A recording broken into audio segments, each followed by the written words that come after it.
Good morning students. Good morning sir. तर आज आपण वर्ग 5वी मध्ये आपण दोन शब्द शिकणार आहोत. एक शब्द आहे ऑलवेज आणि दुसरा शब्द आहे नेवर. हे दोन शब्द इंग्रजी वाक्यामध्ये कसे वापरायचे हे आज आपण शिकणार आहोत. कुठले दोन शब्द? एक ऑलवेज आणि दुसरा कुठला? नेवर. हे दोन शब्द इंग्रजी वाक्यात कसे वापरायचे हे आपण शिकणार आहोत. आता पहिल्यांदा आपण दोन्ही शब्दांचा अर्थ पाहू. ऑलवेज या शब्दाचा अर्थ काय आहे? नेहमी. ऑलवेज या शब्दाचा अर्थ आहे नेहमी. आणि नेवर या शब्दाचा अर्थ काय आहे? कधीच नाही. काय अर्थ आहे? कधीच नाही. तर हे दोन शब्द इंग्रजी वाक्यात कसे वापरायचे त्याची वाक्यरचना किंवा त्याचं सूत्र काय आहे ते आपण पाहणार आहोत. बघा आता इथं वाक्याचं सूत्र दिले. S plus always plus V plus O. आता यस म्हणजे काय? यस म्हणजे सब्जेक्ट. हे आपण शिकलेलो आहोत. नंतर आपण ऑलवेज हा शब्द वापरणार आहे. त्याच्यानंतर आपण व्ही वापरणार आहे. व्ही म्हणजे काय? वर्बला मराठीमध्ये काय म्हणतात? काय म्हणतात? क्रियापद म्हणतात. नंतर आहे ऑब्जेक्ट. असं आपण वापरणार आहोत. नंतर नेवर हा शब्द वापरायचा आहे. तर त्याचं सूत्र काय आहे? वाक्याचं सूत्र काय सूत्र आहे? यस वाचा. S plus never plus verb plus O. आता यस म्हणजे काय? यस म्हणजे काय? सब्जेक्ट नंतर काय वापरणार आपण? नंतर व्ही. व्ही म्हणजे काय? नंतर ऑब्जेक्ट. नंतर ओ. ओ म्हणजे काय? ऑब्जेक्ट. हे आपण वापरणार आहोत. आता याचे आपण काही उदाहरण पाहू. उदाहरण क्रमांक 1. I always eat mango. वाचा बरं. I always eat mango. आपण काय केले त्याची वाक्यरचना जशी सूत्रात सांगितली तशी केली का आपण पाहू. सूत्र काय म्हणतंय? सब्जेक्ट. आपण सब्जेक्ट घेतला आय. सब्जेक्ट म्हणजे करता. करता काय घेतला आपण? आय. नंतर घेतलं ऑलवेज. नंतर वर्ब. वर्ब कुठलं घेतलंय? वर्ब कुठलं घेतलंय?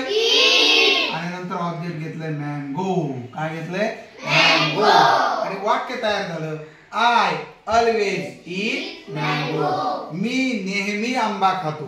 मी नेहमी आंबा खातो. आता नेवर साठी आपण तेच वाक्य बदलले. बघा नेवरचं कसं केलंय आपण? I never eat mango. सब्जेक्टला सब्जेक्ट घेतला आपण. नेवरला नेवर घेतला आपण. अधिक वर्ब. वर्ब आपण ईटला ईट घेतलं. त्याच्यानंतर ऑब्जेक्ट आपण मँगो घेतलंय. काय घेतलंय? Object mango. काय घेतलंय आपण? Object mango. आता वाक्य तयार झालं. वाचा सगळेजण. मी कधीही आंबा खात नाही. असतं कुणाकुणाचं. एखाद्याला आंबा आवडत नसतो. मी कधीही आंबा खात नाही. आता दुसरं उदाहरण पाहू आपण. वाचा. I always drink milk. मी नेहमी दूध पितो. याचा अर्थ काय होतो? मी नेहमी दूध पितो. आता त्याच्या विरोधातलं वाक्य केलं नेवरचं आपण. I never drink milk. मी कधीही दूध पीत नाही. अशासाठीचं हे वाक्य या ठिकाणी तयार झाले. आता पुढचं वाक्य बघा. ही ऑलवेज रीड्स बुक. वाचा वाक्य. मी नेहमी मी नाही तो नेहमी पुस्तके वाचतो. आता त्याच्या विरोधात दिले. शी नेवर रीड्स बुक. ती कधीही पुस्तकं वाचत नाही. तर आपल्याला लक्षात आलं का ऑलवेज आणि नेवर कसं वापरायचं ते? एकदम सोपं आहे. त्याचा अर्थ दिलाय. वाक्याची रचना दिली. ही वाक्याची रचना ही वहीमध्ये लिहून घ्या आणि असे वेगवेगळे वाक्य तयार करा. असे वेगळे वाक्य तयार करा. Clap clap clap clap. हा मित्रांनो, आता आपण हे शिकलोत ना. ह्याचे काही वाक्य तुम्हाला सांगता येते का? कोणाला येईल सांगता बरं? कोण सांगतंय पहिलं वाक्य? हा उभा राहा तू. I always eat pig. मी नेहमी खातो. Very good. Sit down. हा Shaurya. I never eat apple. मी कधीच सफरचंद खात नाही. Very good. Sit down.